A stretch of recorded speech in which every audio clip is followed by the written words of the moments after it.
Hello, everybody, and welcome to Mrs. G's Storytime. We are reading the book In the Arena by Isabel Kuhn with permission of OMF International, and we are on Chapter 10, Part 2. And then one day, January the 8th, 1950, without warning, John arrived. He had brought Ava, now graduated, with him. Oh, what a wonderful reunion. There was so much to hear and tell, and John had been held up by fighting on the Burma Road. But he had with him the coveted catechisms, hundreds of them, and other printed material. I told him of my contemplated trip to America to take Danny to school. He agreed, but thought if I went soon before the communists organized those distant parts, I might get back in again. But before Dan and I left, he suggested a February Bible school, inviting students from Luda and all over. The Cooks had now evacuated to America. Mrs. Cook had been ill, so there were no missionaries in Luda district. To our great joy, there was a hearty response, and the last session of RSBC was the best one I had ever known. 100 students gathered, and when we sent them out during the weekends to evangelize the villages to the north, the response was almost unbelievable. Hundreds of conversions were reported each weekend, and the new catechism stole like hotcakes. The reason was an earthly one. The communists had said that the Christians were the only honest citizens in the canyon. But at least it gave us a chance to teach the truth to these who had never given it an unprejudiced hearing before. Little Nurse Ava went right to work on the medical side, with almost no equipment and only a very smoky charcoal fire to sterilize instruments. She did operations on sick eyes by herself and was so successful that her fame spread far and wide. As usual, she would only make a nominal charge to the Lesu for her skill, 50 cents or $1, I think it was. When they brought her a capon or egg in their deep gratitude, she turned it over to us, insisting that the family eat them with her.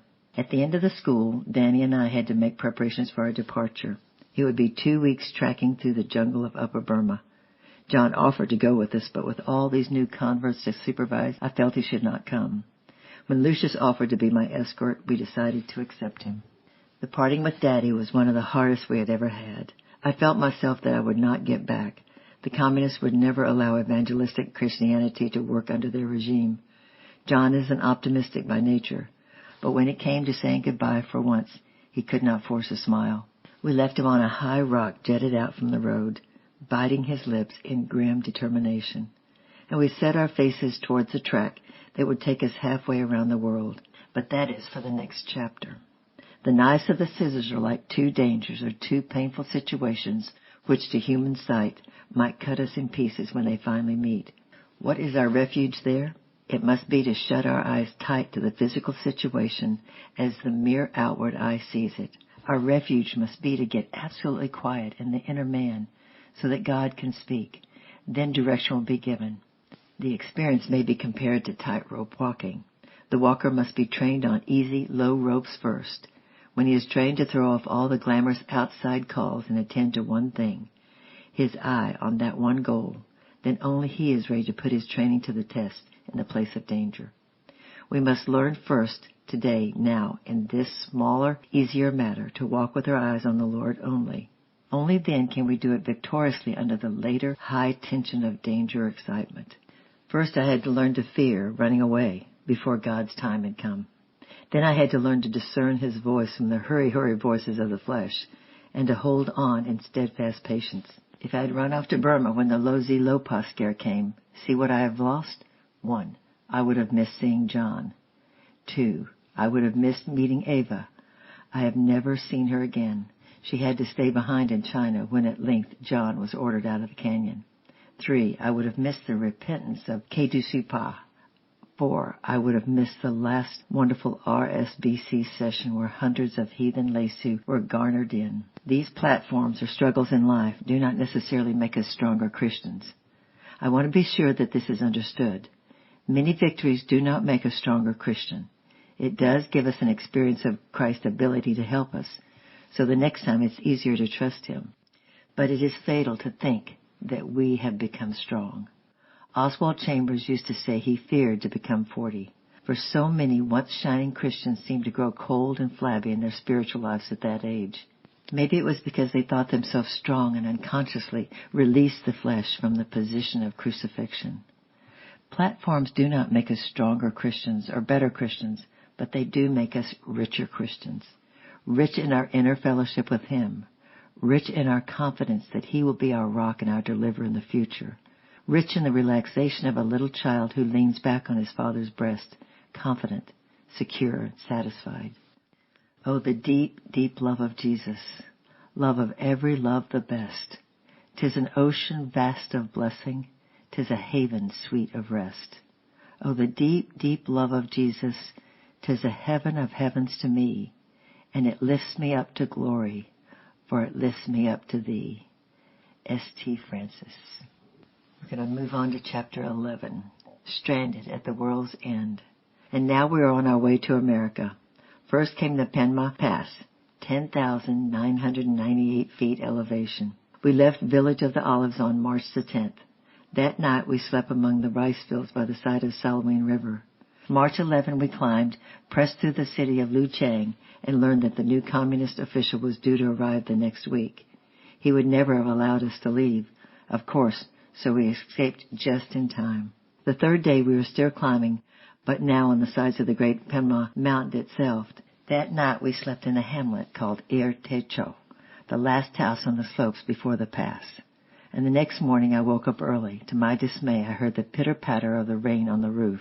That meant it was snowing on the pass, and the trail across the top would be wiped out. All that day it rained, all the next night, and all the next day. My carriers, dear Christian boys, most of them farmers in olives, began to talk about going back home. Snow will have closed the pass, they argued, and the weather looked like a 10-day rain, after which the ground would be just right for the first plowing. There was no use trying to go over the pass. We must all turn around and go back to Olives. You can imagine how I felt and how I prayed. To go back to Olives meant that Danny would have to go through the communist ordeal after all. Imprisonment or internment, not to speak of the moral dangers from the village of Olives, 2/3 of which were still heathen. As a matter of fact, John was allowed wonderful freedom from 1 year after the communist officials arrived. Then he was invited out at the point of a bayonet and forced to track all across China, although exit through Burma would have been so easy. In desperation I prayed, Lord, if this obstacle is from you, I accept it. If it is from Satan, I refuse it. And as I prayed this, an idea came to me. Boys, I said, if we turn back tomorrow to Olives because of the weather, and then the sun came out, wouldn't you feel foolish? And you know what a loss of money it would be to me. Now let us arrange this way and pray for God's guidance. If, when we wake up tomorrow morning, it is still raining, we will take it as a sign to start out. On the other hand, when we reach the snow line, if it begins to snow or the trail is difficult to find, I will consent to turn back with you. I know that people perish every year trying to cross Panama Pass in times of snow, and I have no wish to endanger you or ourselves. But I found that if we go as far as we can, God often opens up the rest of the way. Will you do it? They agreed, for they were all Christians and we really had a wonderful fellowship together. You can imagine how I strained my ears about the cock crow the next morning. There was silence. The pitter-patter on the roof had ceased. Throwing something over me, I went to the door and looked out. Not promising. Heavy storm clouds lay low over the hills and the air was damp, but it was not raining. When I went back in, I found Lucius making the fire for breakfast, so I told him to call the others to get up, that we would start out. No one looked thrilled. But the trail will be wiped out, Mama, after 2 days and nights of such a snowstorm, Lucius warned quietly. If it is, I will turn back with you, I promise. But let us go and see. I counted much on the fact that it was not actually raining, the sign I had asked from God. So we set out. Our host at this last cabin, the last human outpost before the final climb. She was loud in her protesting that we would never make it, which did not help the boys to feel any happier. So we began that climb, which would take us all morning. The sun shot forth in one golden stream before us, but it was only for a moment, and then it disappeared behind the clouds, and a thin drizzle of rain descended. We were climbing through dark, lonely vegetations, up and up. The rain stopped, but we are among the clouds by now, which, as you know, is like being in a fog. It's wet and depressing. I was riding our mule Jasper, and Danny was being carried on a mountain chair, like a stretcher but a seat instead of a bed, on the shoulders of Canaan and Daniel.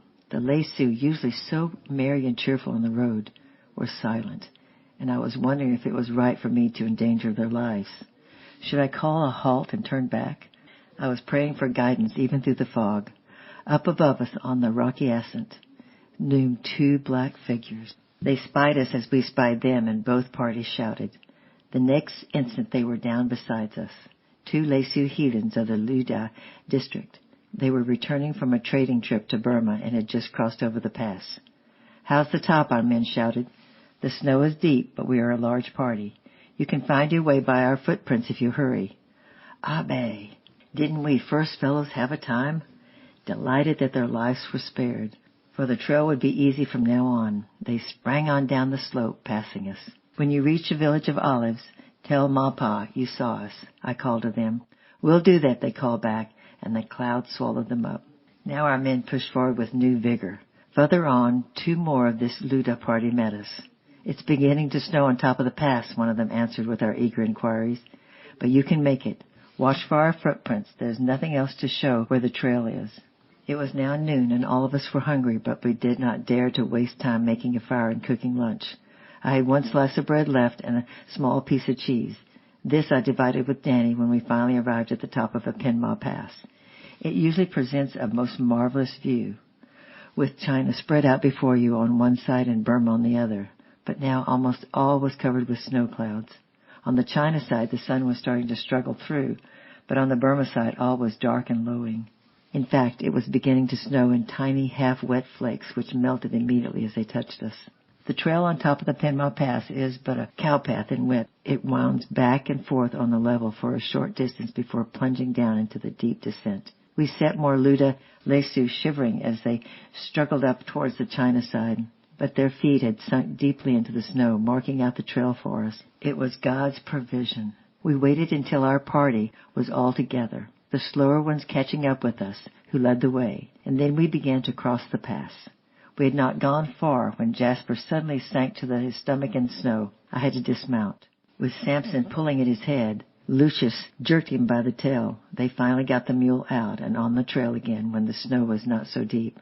I climbed on his back once more, but heard a call from behind me. "May we carry Danny Pickaback, Mama? We can't make it with this big, awkward chair." "All right," I called back as Jasper floundered and snorted and the snowstorm grew thicker and heavier. So one of the Lesu carried Danny on his back, and Danny carried the empty chair. Danny had a raincoat and a rubber hat on, so the snow sleet dripped off him easily. He was most comfortable one of the whole party, and cheered the rest of us by singing at the top of his voice. As for me, the snow melted off me and ran into my galoshes. Soon my feet were in pools of snow water, and I lost all feeling up to my knee. I was soaked to the waist, too, for my plastic raincoat kept slipping off my knee. Of course, as we reached lower altitude, the snow changed to rain, and the steep path became muddy and slippery. Finally, Jasper could not keep his feet and began to slip dangerously. "You'll have to get off, Mama," said Samson at last. So I jumped off, trusting that my feet would hold me up, although I lost all feeling in them.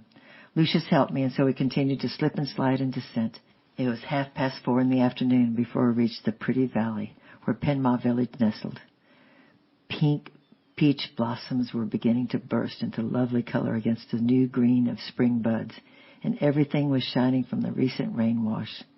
But nobody invited us into their homes. "There are a couple of guest houses up the hill there," they said coolly, and pointed to two empty shacks, which did not look in very good repair. There was nothing to do but camp in them as best we could. We asked to buy some firewood, but what they gave us was green and smoked badly. Our bedding was quite wet in spots, and with a smoky fire we could not get it dry. But we were out of communist China. True, we had no visa to enter Burma.